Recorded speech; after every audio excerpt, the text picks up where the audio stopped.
Bonjour à toutes, bonjour à tous. On reprend notre série de vidéos, si on parlait de sociologie, et on reste dans la logique des vidéos précédentes. La dernière vidéo qu'on avait partagée, c'était sur la famille. Alors, la continuité de la famille, je pense qu'il serait plus logique de parler, même si on l'avait fait la dernière fois, mais de parler quand même de ce qui fait la famille, de l'origine de la famille. Je vous rappelle que la famille est née à partir du moment où on a ressenti le besoin de normer et d'instituer cette vie en communauté, qui était à la base de la famille. On ne pouvait pas continuer à vivre d'une manière je dirais, anarchique et informelle, d'où le besoin de donner une forme à cette vie en groupe. Et cette forme, on lui a donné un nom, c'est la famille. Mais la question qui se pose maintenant, c'est comment crée-t-on une famille? Comment la famille voit le jour? Tout le monde s'accorde à dire que l'origine principale, la base même de la famille, c'est le mariage. Donc le mariage est une, disons-le comme ça, c'est une institution qui est née, comme la famille, qui est née justement du besoin de vivre ensemble, de vivre en couple au départ et bien entendu de vivre en famille par la suite. Donc le mariage, c'est la raison d'être de la famille. Et deux questions se posent pour essayer de comprendre le mariage, mais le mariage en tant qu'institution et en tant que phénomène social. Je pense que deux questions s'imposent. La première question, pourquoi le mariage? Je pense que c'est la meilleure façon de définir le mariage. Pourquoi? Pourquoi le mariage? Dans un premier temps, et dans un deuxième temps, on va essayer de comprendre comment voit le jour le mariage. Donc, la question, c'est le pourquoi et le comment. Alors, commençons par le pourquoi. Pourquoi le mariage?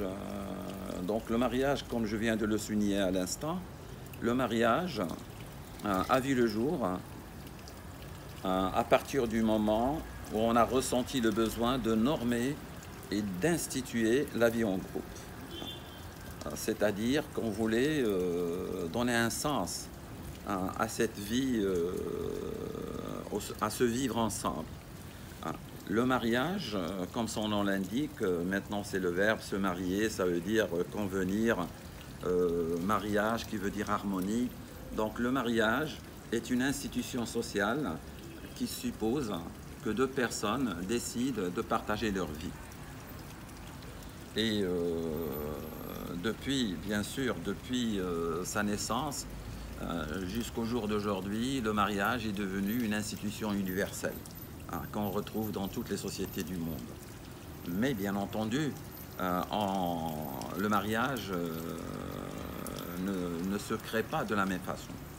Autrement dit, les règles et les normes qui instituent le mariage diffèrent d'une société à une autre. Pour la raison bien simple que chaque société a sa propre culture, c'est-à-dire que chaque société a sa propre façon de voir les choses, a sa propre façon de vivre la vie en société. Je pense que pour comprendre la création du mariage, il faut revenir dès le départ à cette manière de se découvrir, de se rencontrer, ce qu'on appelle communément en sociologie les circonstances de la rencontre. Et dans le cas du Maroc, puisque j'ai mené une étude maintenant il y a une trentaine d'années sur la question du mariage à Casablanca, un livre en a été tiré qui commence à vieillir, qui porte le titre, je vous le rappelle, Qui épouse qui? Le mariage à Casablanca. Donc, les circonstances de la rencontre, nous avons constaté que les conjoints ne se rencontrent pas par hasard. Le mariage n'est jamais le fruit du hasard, même si on le dit, vous savez, dans ce qu'on appelle le langage courant, on dit on s'est marié comme ça, on s'est rencontré comme ça, mais sociologiquement parlant, n'importe qui ne rencontre pas n'importe qui.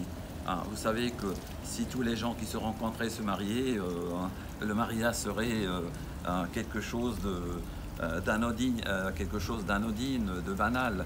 Sauf qu'il y a des gens qui se rencontrent mais qui ne se marient pas. Ce qui nous intéresse, ce sont les rencontres qui donnent naissance au mariage. Et nous avons constaté sur le terrain que le mariage, même si on se rencontre, comme on dit, spontanément, d'une manière fortuite, ce n'est pas une raison pour se marier.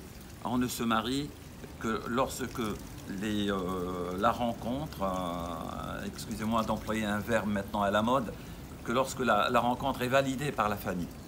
C'est ce que j'ai relevé sur le terrain, c'est ce que j'ai constaté. Et on peut le dire avec cette expression très très significative que c'est la famille qui fait le mariage. Sans la famille, le mariage ne pouvait pas avoir lieu.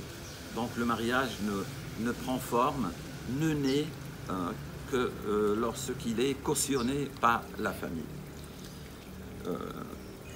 Et il a été démontré sur le terrain que les rencontres les plus dominantes, ce sont les rencontres supervisées par la famille.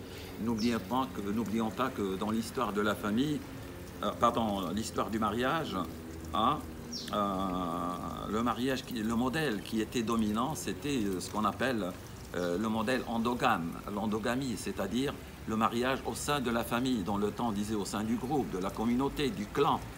Donc jusqu'à une date récente, c'était le mariage qui était réalisé au sein de la famille entre des personnes liées par des liens de parenté. Ça existe jusqu'à l'heure actuelle en milieu rural. Mais bien entendu, ce modèle est en train de céder le pas à un modèle, je dirais plus moderne entre guillemets, qui suppose que l'on se marie en dehors de la famille. Ce qu'on appelle le modèle exogame. Donc aujourd'hui, on peut le dire, le mariage le plus dominant, c'est le mariage qui se réalise en dehors de la famille, mais cela ne veut pas dire qu'on fait fi de la famille. Non, la famille est toujours là, elle veille au grain, comme on dit. Sauf que on se rencontre en dehors, on décide en dehors, et on revient vers la famille, bien entendu, pour valider cette relation. Voilà donc, si vous voulez, pour le pourquoi du mariage. Et vous l'avez constaté, j'ai abordé également le comment. Le pourquoi, c'est qu'on se marie pour donner un sens à sa vie personnelle, mais personnelle au sein de la société. Donc on se marie pour avoir un statut social. On se marie pour être reconnu par la communauté, pour être reconnu par la société. La preuve, c'est que en se mariant, on doit impérativement célébrer son mariage. Et la célébration du mariage, ce qu'on appelle la cérémonie, a un sens très très précis. La cérémonie a pour raison, a pour objectif, comme on dit, d'annoncer l'union, de célébrer. Le fait de célébrer, ça veut dire rendre célèbre, ça veut dire d'informer la communauté, de dire aux autres, regardez, tenez-vous bien, nous sommes mariés en bonne et due forme. Donc, la raison d'être du mariage, c'est d'être reconnu par les autres, d'être reconnu en tant que conjoint. Alors, comment on se marie? Je ne dirais pas qu'on continue à se marier à la traditionnelle. Pourquoi? Parce que la famille est toujours là.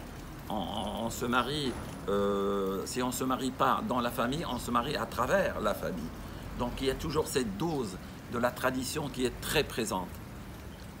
Et la tradition, vous savez, quand je dis la tradition, ça n'a ni un sens positif, ni un sens négatif. La tradition, c'est la tradition. Ça veut dire qu'il y a des normes à respecter. Et les normes à respecter, c'est qu'on doit aviser la famille, on doit célébrer le mariage, et on ne doit pas, comme on dit, ignorer l'importance de la famille, non seulement dans la création, dans sa création, c'est-à-dire dans le mariage, mais même dans la continuité. Donc les circonstances de la rencontre, comme je viens de le dire, passent par la famille, même les critères, comme on dit, qui déterminent le choix du conjoint. Nous avons essayé de mettre l'accent sur 4 critères. Est-ce que c'est le côté matériel qui compte, argent? Est-ce que c'est le côté physique, la beauté? Est-ce que c'est le côté, par exemple, culturel, l'instruction? ou bien c'est le côté, je le mets entre guillemets, sérieux, hein, qui domine, quel est le critère qui domine en matière du choix du conjoint? Il s'est avéré que de par les données que nous avons enregistrées, le critère qui domine le plus, c'est ce qu'on appelle communément le sérieux. C'est-à-dire que lorsqu'on se marie, on cherche le bon parti, c'est-à-dire on cherche, comme on dit chez nous, c'est-à-dire le conjoint qu'il faut. Et vous savez, quand on dit ça veut dire c'est quelqu'un de bonne famille. Et voilà la famille qui émerge encore une fois. La famille est toujours là. Donc le critère dominant, au-delà de ce qu'on peut penser, c'est vraiment le critère d'un conjoint de bonne moralité, d'un conjoint sérieux, d'un conjoint de bonne famille. Et là, on est très réaliste, on est très pragmatique parce qu'on pense à la continuité. Voilà. Toujours dans ce qui permet de comprendre comment on se marie, c'est après, comment on vit le mariage. Eh bien, on continue à vivre le mariage selon les normes dominantes. Vous savez, d'une manière générale, on relève une sorte de dichotomie dans la vie conjugale. Le monde des hommes et le monde des femmes. Même si les jeunes, ce qu'on appelle les nouveaux couples en sociologie, ont tendance un peu à bousculer ces normes, à bousculer ces traditions et à vivre une sorte de symbiose dans la gestion du ménage, il n'empêche que la vie conjugale est toujours régie par cette dichotomie, n'est-ce pas, monde masculin, monde féminin. C'est la réalité, je pense, à Casablanca en particulier, mais au Maroc en général. Voilà. Maintenant, la question qui se pose, je pense, quel est l'avenir du mariage? Eh bien, le mariage est toujours le mariage. Le mariage est toujours d'actualité. Il s'impose comme la norme la plus importante. Il s'impose comme une institution essentielle à la vie en société. Voilà. Ça serait intéressant de réfléchir par la suite sur cette période qui précède le mariage qu'on appelle le célibat, mais ça on va l'aborder dans une autre vidéo, Inch'Allah. Merci, à très bientôt.